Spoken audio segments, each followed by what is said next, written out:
So hello everyone and welcome to another Let's Talk Idle, this time about Shark Game. And yeah, this one is a bit weird in that, well, like most idle games, it starts out really simple and then after a while you get more stuff to do stuff with, and then you get to like the resetting function where you like reset the game, but next time you do everything you're better, and then you can keep resetting and become more powerful all the time. But this one took that a little bit too far in my opinion, and the game doesn't just like widen up a little bit and doesn't just like give you more stuff. It completely explodes in your face with stuff that's going on all over the place.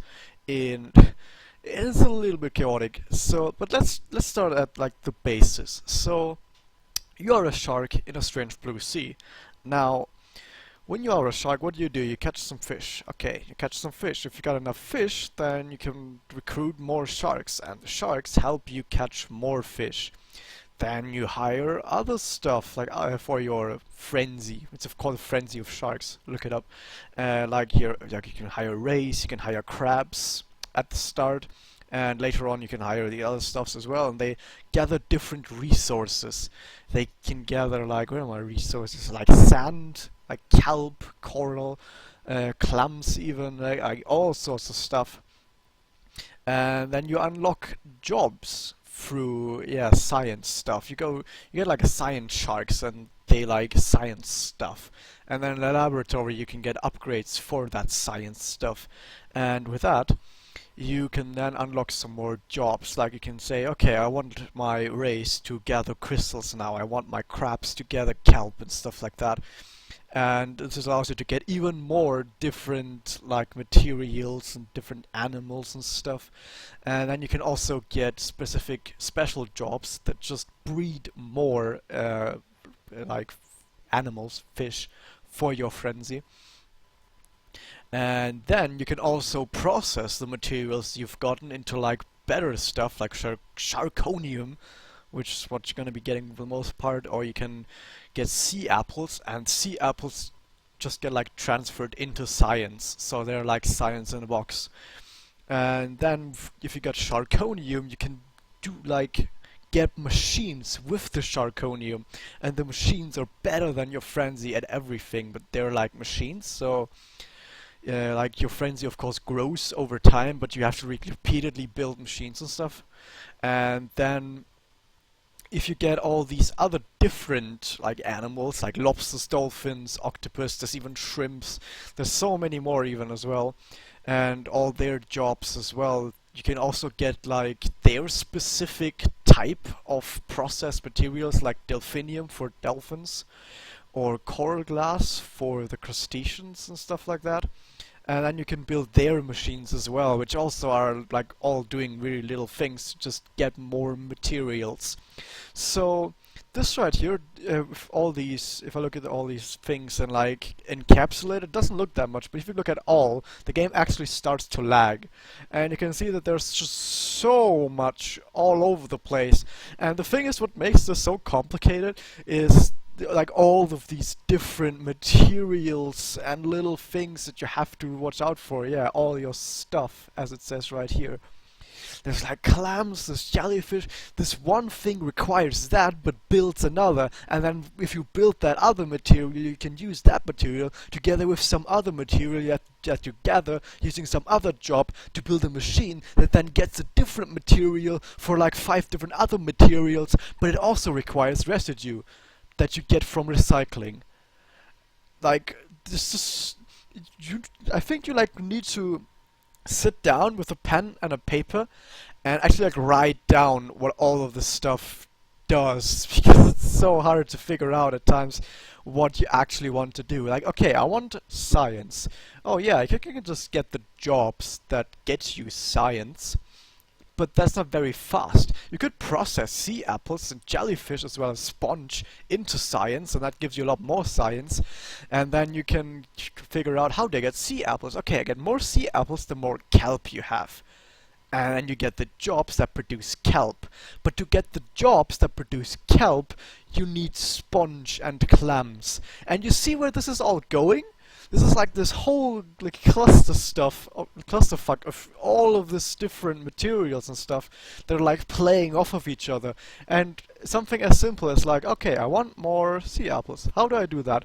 Can lead into this really long chain of like this 20 different things that you need to build in order to like speed it up. So that's pretty insane. Now, there's also a place where you can like look at your statistics. There's also a place where you actually, same place where you can dispose of something if you have too much of something. Yeah, this is just stuff. Look at all this stuff I have. Then you can recycle stuff into residue, and then residue can be used to, well, convert to other stuff. And there's also powering like one specific machine that is actually very important. And then, of course, if you've managed to wrap your head around all of that, and gotten all the upgrades and everything, then you can do, of course, the reset. So you enter the gate, and then you get like essence, and with essence you can get specific permanent upgrades, like let's get this upgrade, okay. Then I can look at the world and see like, okay, whenever you reset you get a selection of 3 different worlds, and each world has a specific climate level. What exactly the climate level does, I'm not quite sure, but I think that it's actually harder to like get through the entire game when you're on a higher climate level, but I'm not quite sure about that. I do know that you get more essences for your permanent upgrades, like what I just did right there, for your artifacts, if you play on higher levels, but I'm not quite sure exactly what climate does. So a lot of these a lot of these planets have really weird like attributes to them. So for example, this one right here, okay, there's an income reciprocal multiplier for breeders and a planetary income multiplier for machines. So I think I had this one planet, for example, at some place where you start the planet off with already having a bunch of machines, but there's like this tower, and this tower that builds up over time slowly kills your units. So you have to build a specific machine that keeps the tower in check, so your units don't die. And there's like a lot of different stuff as well with that. So all of these different worlds that you can go to are unique in their own rights. Oh, now I'm a shark in a freezing white sea. And you can see harmful, it's got ice over there. Oh, that's sad. I don't know what the ice does right now. Oh, the food supplies freeze quickly here. Oh, okay, I see. So I'm not getting as many fish per second as I could because of the ice that's slowly building up. So I guess later on I'm gonna have to build a machine that like gets rid of the ice somehow. So also something that you'll notice is probably why this is also one of the more interesting idle games, is that it actually has like its own unique sort of touch to it. Like you can see when I catch fish, it says over there, ate a perch, ate a tilefish, drop the base, and stuff like that. So it has a little bit of flavor to it, and you get like, oh, the shark community grows. A Pacific cow-nose raid joins you. Oh, isn't that nice? An oceanic white-tip shark joins you. So it's got this really nice little touch to it. And yeah, that's pretty much it actually. So it's one of those idle games that's like really simple when you actually try and wrap your head around what is actually going on. But it has so much stuff in it that even though the basis of what you're doing seems fairly simple, it's not simple at all in the end. So yeah, you see, you can kind of build up all your stuff, and later on I'm gonna get more stuff to do, get more jobs, get my machines, get absolutely everything going, and it sort of explodes from there. So yeah, I think that has actually been it. There's also some nice options actually about how you want to do your stuff. Oh, and you can see it changing in the background. That's really nice. And you can see, oh, look at all stuff. How it doesn't just if I change my sidebar with it doesn't just instantly pop. It actually moves. Oh, isn't that nice? This game has a lot of nice little things to it, which is really nice. And yeah. I think, yeah, I've already talked a little bit more than I should have. So yeah, that has been Shark Game. Nice little game, check it out. But be careful, if you have too many items, don't actually linger on like the all view, because then it's gonna lag like earlier. So yeah, also, I've only played this game for like a day, and I've gotten through most of it, so it's not th it doesn't seem to have like it doesn't seem to have that much time requirement to get down to the meat of it, which I think is also pretty nice. You can get going pretty fast.